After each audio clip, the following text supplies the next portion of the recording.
this is a product that's going to live with the families forever. This is the one thing that they're going to take back to see how the United States Air Force, their members, their families, the family overseas remembered them, and the whole ceremony, and give it the grace and the dignity that it deserved. And it was still sticks to me. And that was like, over 10 years ago, roughly. But that really drives home because it encapsulated everything that I've always wanted to do, is represent somebody to people back home that not necessarily can see what they're doing. And I think that did a really good job. But it sticks to me because that was a tough story, and I don't walk away from it going, I did a great job. I always wondered, did I hit the mark? I was born in Detroit, Michigan. I'm a military brat and a twin brother. Grew up in the Air Force with my father, going around. He was an air traffic controller. Fast forward, he retires. I go through high school, go through college, graduate college with a bachelor's degree in communications. Come back home because can't really find a job, and then go to the Air Force Base and meet with a public affairs officer, and looked at going into PA, public affairs for the Air Force as an officer. And then they said, hey, we have this job called AFN. It's where you do radio overseas, Good Morning Vietnam, Robin Williams. So I was like, oh my goodness. And at that point, my father goes, okay, he's not going to be an officer anymore. And then proceeded my 20-year career now in the Air Force. Yeah. So you knew from the very beginning that you were going to be in the Air Force? I didn't necessarily, but the choices I made and the paths I walked drove me back to where I knew I, felt comfortable. And I was at home with mom and dad, and mom and dad, like mom and dads go, okay, you can be here for a bit, but you need to get a job. You need to go do something with your life. So yeah. So what made you go to PA or public affairs? That's just what I loved. I loved TV. I loved radio. I did film. I did theater in high school. I was a producer for our morning TV show that did the announcements, but we actually did a broadcast where we'd have 3 cameras, talents, all that. So I've been doing that since 1996, and I just love to perform, sing, dance, and all that. Why the Air Force over a different branch? It was the branch I knew. And my father was Air Force captain. I mean, my grandfather was retired Army. My other grandfather was retired Navy, Marine, but again, Navy. So I don't want to offend anybody with that. But in the end, it was something I knew. It was the beast I knew. And honestly, that was the one my parents said you can enlist in if you wanted to. Yeah. I think that happens actually a lot. I think whatever is the norm for you is what typically you go towards. Yeah. So you've been in for 20 years, right? Mm-hmm. When you think of your entire career, what pops in your mind? All the places I've been and all the people I've seen and the jobs I've done. I mean, for my job, I've been predominantly overseas. This is my second time being in the States in 20 years. My other base was Utah, and I was at Combat Camera. And so I was always traveling with them as well. But just the locations between Europe and the Pacific, and meeting the different coalition forces, and just the people and the neighbors and the friends that I've made, just amazes me. It really does. What did you say? A combat what? Combat Camera. What is that? So Combat Camera, the Navy had one, but they got rid of it. So the Air Force has the first Combat Camera unit located in Charleston. We used to have one called the second up at Utah in Hill Air Force Base. So what they do is they are an extension of public affairs that they go and they document different events, whether they be exercises, whether they be hurricanes or anything. They send them because they are the people that document. So for the Charleston team that's currently active, you have somebody who's on standby for a period of time that they have to be ready to go within 24 hours to get on a bird and go. So when we had the hurricanes and stuff, Combat Camera's there. When we do exercises and we're like, we need some documentation. We need flyers. They have flyers in ComCam. So they're allowed to sit in the back of the planes and film and take photos. What about combat deployments? Are there combat cameras guys that go there? There are combat cameras that deploy. I deployed as a broadcaster. I mean, it is not a controlled AFSC, so they can get tasked. Obviously, back in the day, the structuring was a bit different. The Air Force is now transitioning to a more structured way of deploying its members. But yeah, I mean, at that point, at that time, it was pick, pick, pick. You're a team. Go. It's almost like a task force. Yes. Is it based on like people's experiences, or how do they pick people? They look at people, they look at the Manning doc, they look to see what positions they need, what rank, what experience. And then based on that, you have a dwell period of, currently I'm in my dwell period, so I have until May that I can be tapped at any point to say, hey, we need you to go fill this billet. And it's an E7 billet, you need to go. So they base it on a lot of ranking systems. They have reclamas in the case of if somebody has a medical issue or something humanitarian based, they can go through their wing and their command, and the command can get them excused. Is public affairs, is that a small branch or sub branch? We are just a small, we're just small in general. How many people are there? Oh my goodness. Off the top of my head, I couldn't tell you, but we're like 70% manned, I think, right now. Most of the other jobs are, but I mean, we're not big. And we also, the band falls under us in a way, ComCam, American Forces Network, and then then your traditional public affairs. I got you. When you go to different duty stations, do you run into the same type of people? Like, hey, I knew you from... I actually do. Yes, the one of the captains I work with right now, I worked with him at Ramstein. He was at the wing, and I was at AFN.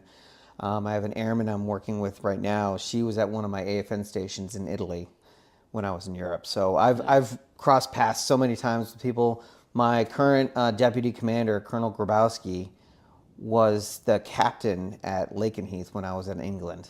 So we knew each other right away. So AFN, is that a subset of what your job is? Like it's a different job altogether. It's a different niche, I will say. I mean, everybody, every broadcaster should be, or public affairs specialist, I guess, because broadcasters don't exist anymore.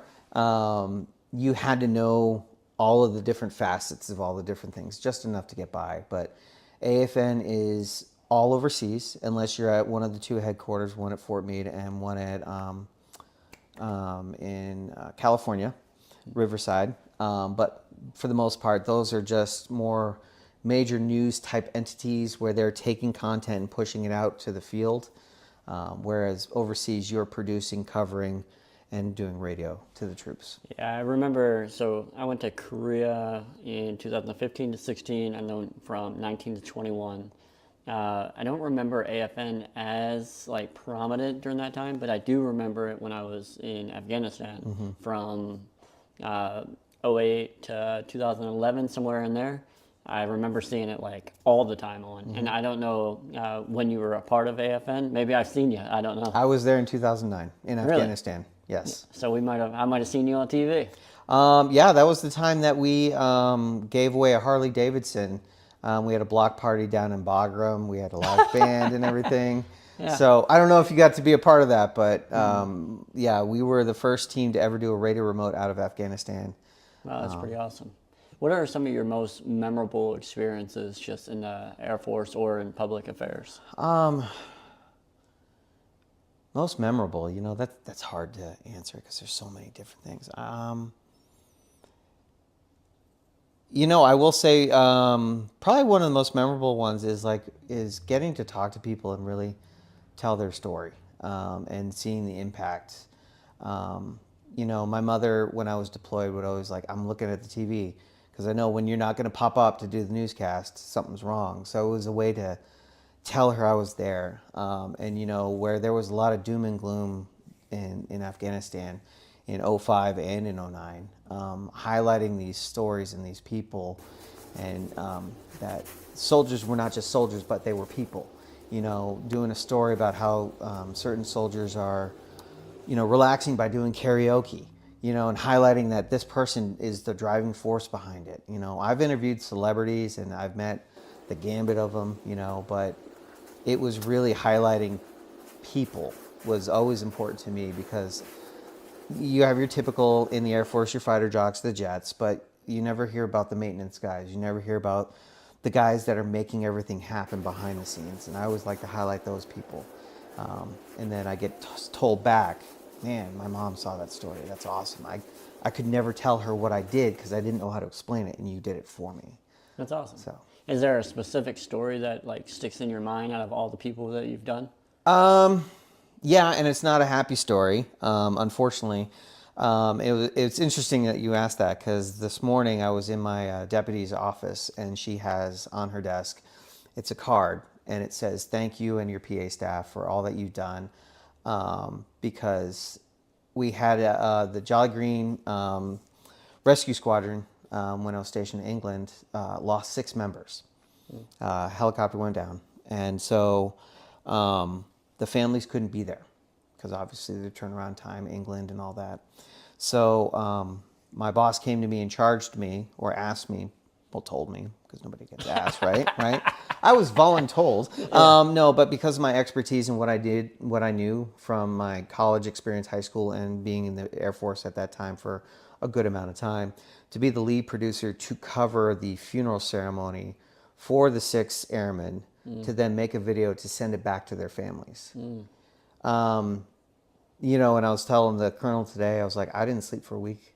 She goes, really? I said, the amount of pressure, the amount of thought that has to go into, this is a product that's going to live with the families forever. This is the one thing that they're going to take back to see how the United States Air Force, their members, their families, you know, the family overseas remembered them, and the whole ceremony, and give it the grace and the dignity that it deserved. And it was, still sticks to me. And that was like, you know, over 10 years ago, roughly.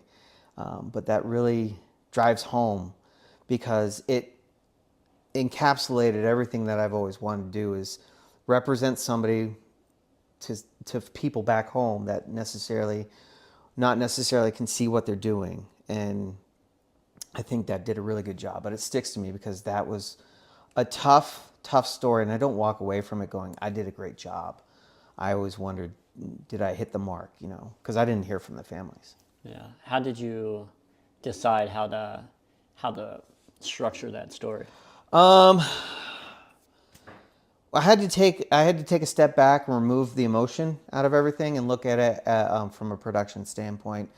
Had 3 or 4 cameras on there. You know, interviewed some people, asking them very somber questions. You know, and just being tactful and being respectful, because it's very easy to get in the weeds and be like, oh, I really want this cool. It's like sometimes the simplest of things can have the most impact. Yeah, I will tell you, as a first sergeant in the Army, I will probably say every year or two, somebody has either committed suicide, got in an accident, whether it's a helicopter crash, shooting themselves, whatever that is. And I don't know if you ever seen like 21 gun salute in real life. And when the first sergeant does this roll call, every single time, like, it gets me, it chokes me up every time. And that is probably one of the, I know it's supposed to be an honor and it's supposed to be a thing, but when you're calling a bunch of people and then you call that soldier's name or that person's name and they don't respond back, it just like sinks into your soul. Like, I remember a couple times, like at Fort Campbell, just being part of the funeral detail, and it is an honor. Like, it's an honor to do those type of things. But I can also see, especially if I'm trying to create something for the family, and that's like their last thing that they're going to remember when we're folding the flag and over the casket and giving it to the spouse or the next of kin. That's what they're going to remember for the rest of their lives. And how you did that, you'll never know. So I'm sure that has to, even to this day, like, you're probably imagining what that might have done or not done, or receiving it. And, you know, I mean, it goes down the gambit of how did they respond. Did I do a good job? Did they think this was tasteful? Did they not ever watch it? You know, it was 6 people, so making one video to be specific enough for each member, but to be about the team and not just an individual. It's a very delicate situation because it's like, okay, well, I showed this person's photos for 5 seconds. If I show this person for 4 seconds, is that going to make a difference? Is somebody going to know? Oh, they fit, so it goes back into those really like minute details, if you will. Yeah, you almost don't know until it's published and you see that feedback. That is kind of a wild. I never would have thought about that. And honestly, you talk about haunting and closure, and I think it's interesting that today was the first time I've ever seen that postcard that they got from the command, because I technically was not part of, at the time, Captain Grabowski's team. But they saw me as PA, but I never knew that they thanked her or thanked us for the services. I always just did my job and was like, okay. So I did get some type of closure this morning, ironically. Before we filmed this, it's like, oh, okay, they thought we did a really good job.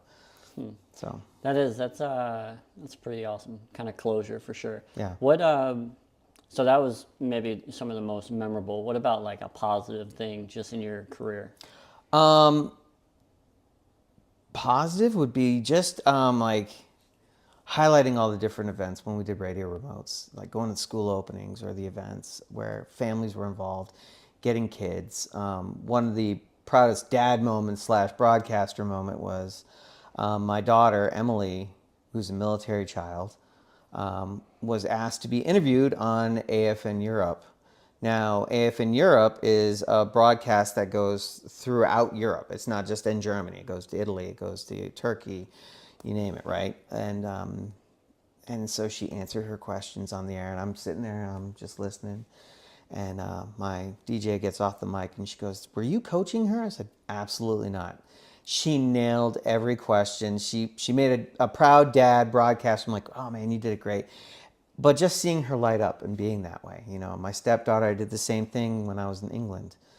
Got her on the radio and had her interview, and being an American child in the UK, what's it like? What are you experiencing? And taking those. So really taking the liberties and the benefits that I've had because of the job I've picked and trying to share that with others. That's always been my positive, and seeing people grow. I would assume that the way that you joined the Air Force by seeing your father and just being an Air Force brat, right? Yeah. Air Force brat, is that you may actually have an impact on your children. They may join just because their dad joined, and they can simulate to that. Maybe. I mean, my wife is also retired Air Force, so it's a double whammy. But I won't push that on her. I want her to find her own path in life. And if it happens, it happens, and I will support her just like my parents did. But I will not be thrusting it upon her and saying, "You will join the Air Force." I think you need people who want to do it, not who are forced to do it. Yeah, I think that's with all services. I Yeah. think that's why it's a volunteer service. It's not mandatory in any way. So that's some of the positive. We talked a little bit. I wouldn't say it was a negative. About the closure and the crew that kind of went down. Where do you see yourself in the future? Well, right now, over at Air Combat Command, Public Affairs, working at the MAGCOM, and I'm learning that other side of my craft. I'm scheduled to go to school in May to learn how to better assist and inform different commanders down the road, different officers, if you will. So where do I see myself? I don't know, honestly. Right now, doing the job I love. And, I was told by both my wife and my father, the day you wake up and the day you dread going to work or you don't want to put on the uniform, maybe it's time to hang up the boots and the hat. That day has not come yet. I just enjoy it, and I enjoy being around the people. But when that day does come and I do hit the retire button, I would love to get on the radio again somehow, some way. Whether it be local, whether it be BBC, I doubt that because I'm not in England, but NPR, but just flexing those radio muscles and that personality-driven craft. That's what I'd love to do down the road, or teach it. You think the Air Force gave you the tools to be on one of the major radio stations? I think they assisted. I think they helped me with gaining the strength and assurance. I did get a lot of my tools from college because it was a radio degree that I got. But I think the Air Force taught me resiliency and versatility when it came to interviews, when it came to composing your thoughts, when it came to connecting with your audience, because every audience is different. Yeah, no, I think that's kind of the thought process of just Law and Barber in general. The project that I'm doing right now is share everybody's experience, because the same person, or you could have two people in the same unit at the same exact time have totally different experiences. And I think being able to capture the good, bad, and everything in between is super important, because I also think that a lot of our experiences mold us in who we are and who we will become, after the military is done. So that is interesting. All right, so if you were, how old were you when you joined? 24. All right, so you're back to 24 years old. Would you join again? Yes. Why? To sound cliche from a recruiter's poster, the places I'll go and the people I'll meet and the things I will see and experience. You think that's the most important thing? For a 24-year-old getting out of college, yeah, not living at home with mom and dad. But I mean, also, I think I felt not a call, not a duty, but more a slight obligation. Just because when 9/11 happened, I did want to join. My father said, "No, you need to graduate. If you want to go, graduate first, so you can be impactful. You can have the knowledge. Don't worry, just get through college." And so I think that was kind of there. And then, like I said, it was something I knew. Growing up on a military installation, calling it a Mr. or Sir or Ma'am, those were just ingrained in me. And then, so would I join again? Absolutely, I would. Would I become an officer? Probably not. I'd probably do the same thing I did, because I went at it with, Dad, I understand that I'd probably be a colonel, if not higher by now, 20 years in. But I wouldn't have loved every day of it. I want to do what I love. And if I get paid for doing it, cherry on top. And I've gotten to do that. So as soon as he knew when they said AFN and radio, he said it was done. Because he knew I love and I'm very passionate about TV and radio. And to be told you get to do that overseas, in Italy, Turkey, Japan, England, Germany, yeah, let's go.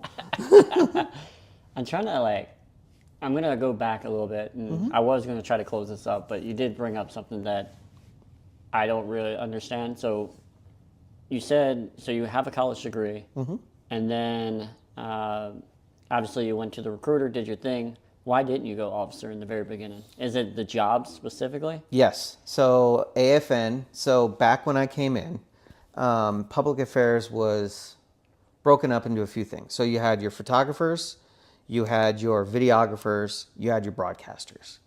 So if you were a broadcaster, a 3NOX2, like I wanted to be, you were going overseas. That was it. There was no ifs, ands, or buts. You're going overseas. So I did the delayed enlistment program, so I could get a seat at Fort Meade, Maryland, where our tech school is, because it's joint. You have to do a voice audition. You have to send in a tape and all that. They have to make sure that you have clear dialect, that you don't have anything, because back then, if you didn't pass your voice audition, you couldn't be a broadcaster. On top of the ASVAB score that you needed to join. So, so there are no officers. So officers are PA officers, PAOs. And what does their job entail? So their job is to advise and help with different wings, like running either different exercises, events, whether they are providing guidance with public affairs guidances, or PAGs, as a lot of people know them, communication plans or comm plans on how to cover different events, media queries. Sounds like paperwork. Oh, paperwork. Yeah, it's a lot of I paperwork. mean, that's it's what a most lot. officers It's do. it's a lot of paperwork. It's a lot of organization. It's a lot of managing. Okay. I didn't want to manage at 24. I wanted to be the guy behind the camera, not the guy telling to go do the camera. Yeah. You know. I never knew that. I guess I never realized there was never an officer on screen. Mm-hmm. Yeah, that's just not a thing that just pops in my head. It's interesting that they set it up that way in any way. I think they did that from a relatable level, I would think. Yeah. Because nobody likes it when an officer gets on their podium and starts talking to you. You zone out and go to your happy place. Yeah. But if you have somebody who's an A1C or, a corporal or a petty officer, on the screen you go, okay, they're one of us. Got it. Okay, you only have like 2 little stripes. Okay, good. I can relate to you, right? Versus, oh, it's a captain telling me what to, and there's nothing against that. It's just, again, knowing your audience, knowing what you're trying to accomplish. Now, officers are great when you have to do interviews and they're subject matter experts. Yeah, no, that makes sense. That makes a lot of sense. All right, I'm going to close out with this last question. And the last question is, what advice, whether it's from before you joined the military, during your time, would you give to your kids or the community in general?